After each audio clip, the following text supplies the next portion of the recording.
Rios são artérias da terra por onde circula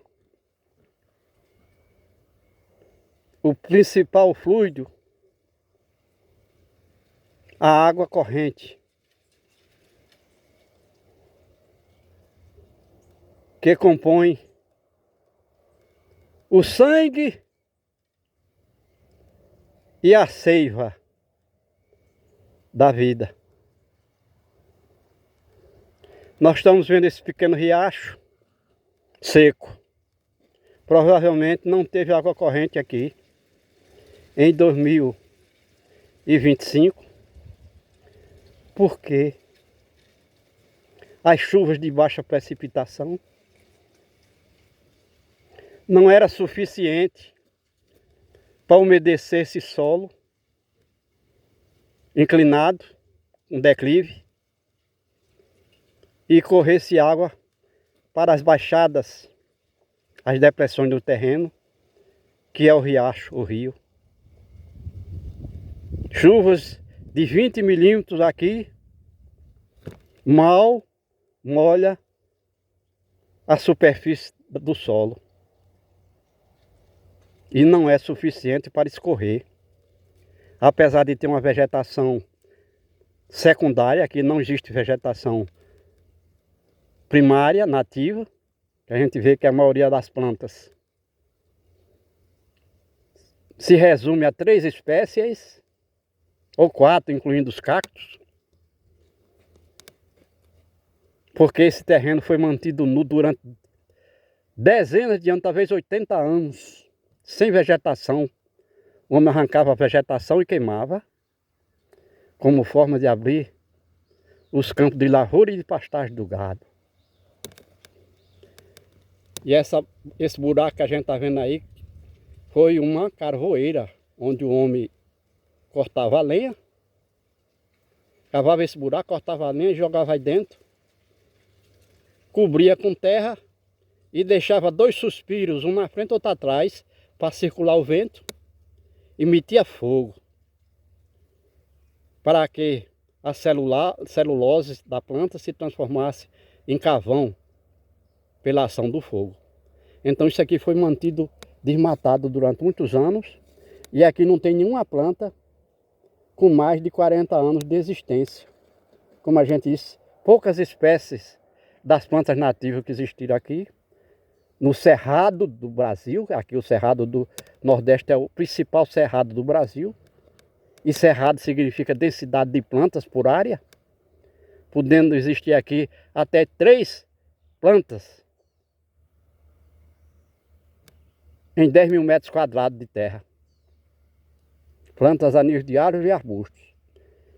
E no meio dessas plantas, uma infinidade de plantas a nível de relva e gramíneas, que serviu de alimento para o gado. E hoje não nasce, nem nasce mais isso aqui. Mesmo que tenha semente, não tem clima para a semente germinar, se transformar numa planta e crescer. Mas a gente também chama a atenção nesse caminho de formiga aqui que acompanha exatamente o riacho.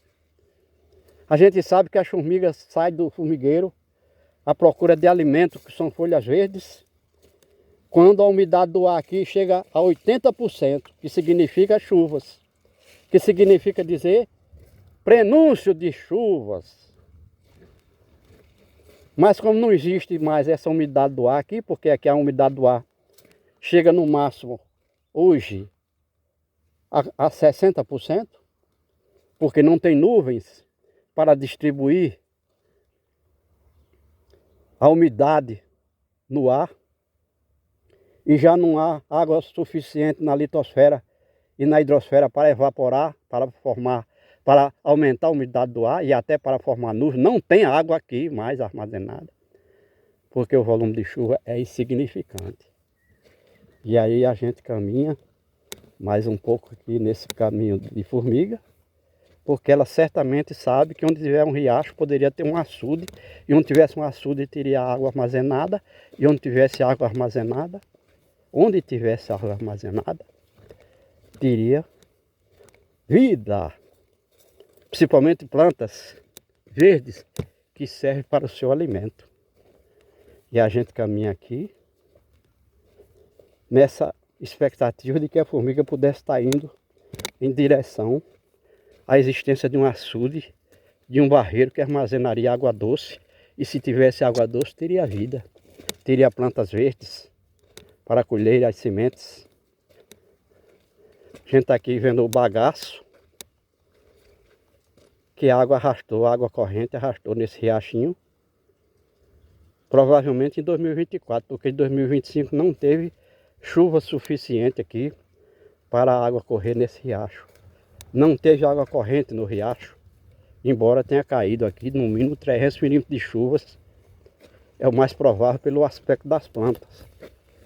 Isso não foi suficiente para ser armazenada nos açudes, nos barreiros.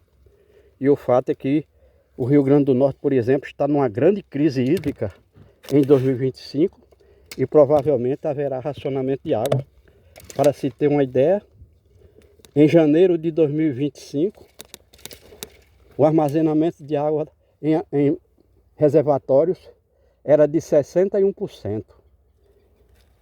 E no final da estação chuvosa, em 31 de maio, estava reduzida a 50%. Houve uma perda, mesmo durante a estação chuvosa, houve uma perda de 11% das reservas de água no Rio Grande do Norte. O que significa dizer que daqui até o próximo inverno, em 2026, deve ser feito racionamento de água, porque não existe água nos reservatórios suficiente para manter o abastecimento urbano e irrigação de lavoura. Certamente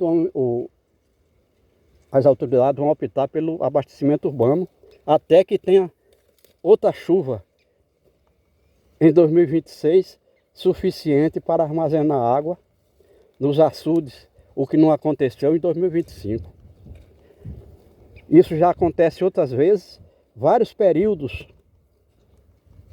com vários anos seguidos, com oferta de chuva de 1/3 do normal, de 1/3 do volume de água. E assim não tem água nos açudes. E assim, se não tem água, não tem vida. Está aqui o açude.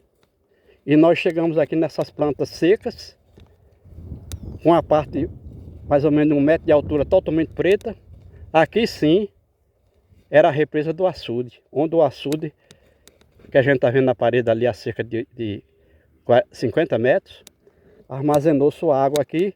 E como essas plantas que são jurema não são plantas aquáticas, elas morreram. Quando aconteceu isso?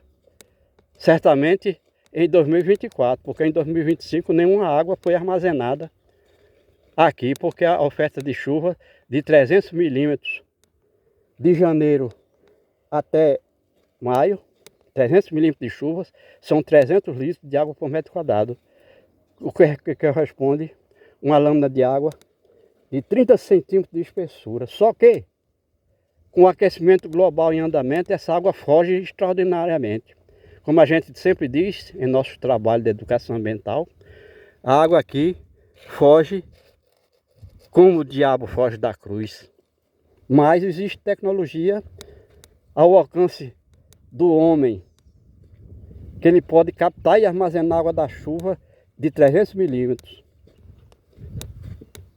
e ter água disponibilizada o ano todinho, desde que nesse armazenamento de água, nessa obra hídrica, a água não se contamine e a água não fuja.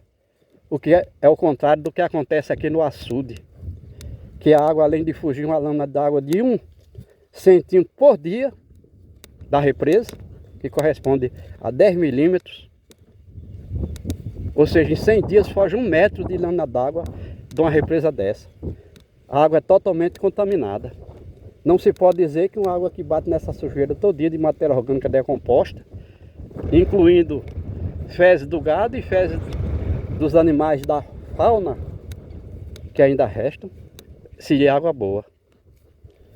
É impossível se disponibilizar de água boa numa represa que passa até 3 anos, 5 anos, 8 anos sem sangrar, sem renovar essa água. como acontece frequentemente nessa área da terra, nessa área do Brasil. Porque a oferta de chuva, além de estar diminuindo, a evaporação dobrou nos reservatórios, no solo. A evaporação de água, a gente chama de evaporação, mas não é só perda de água por evaporação. Nessa terra, a terra seca ao redor da represa de água vai sugando a água. Não é só por evaporação. Então dobrou, se compararmos a perda de água nestes corpos até final do século XVIII ou XIX. Então o resultado é que hoje não adianta mais o homem, seria uma loucura o homem imaginar que construindo açude, barragens, barreiros, no chão a céu aberto, poderia disponibilizar nessa água no verão. Porque com o aquecimento global tem que pensar num plano B de captação e armazenamento de água da chuva.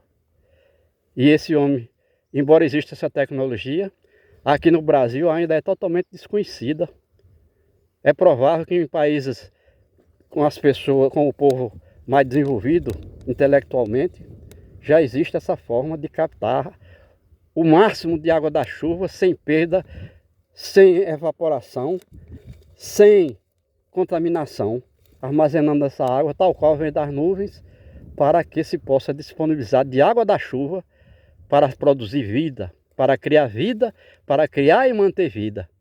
O que não acontece aqui, porque esse sistema dessas obras hídricas, que como a gente disse, tem 1 milhão desses pequenos açudes em 1 milhão de quilômetros quadrados do semiárido nordestino, e todos estão secos, no tempo que mais se precisaria dessa água, que é agora, no verão, quando não tem chuva.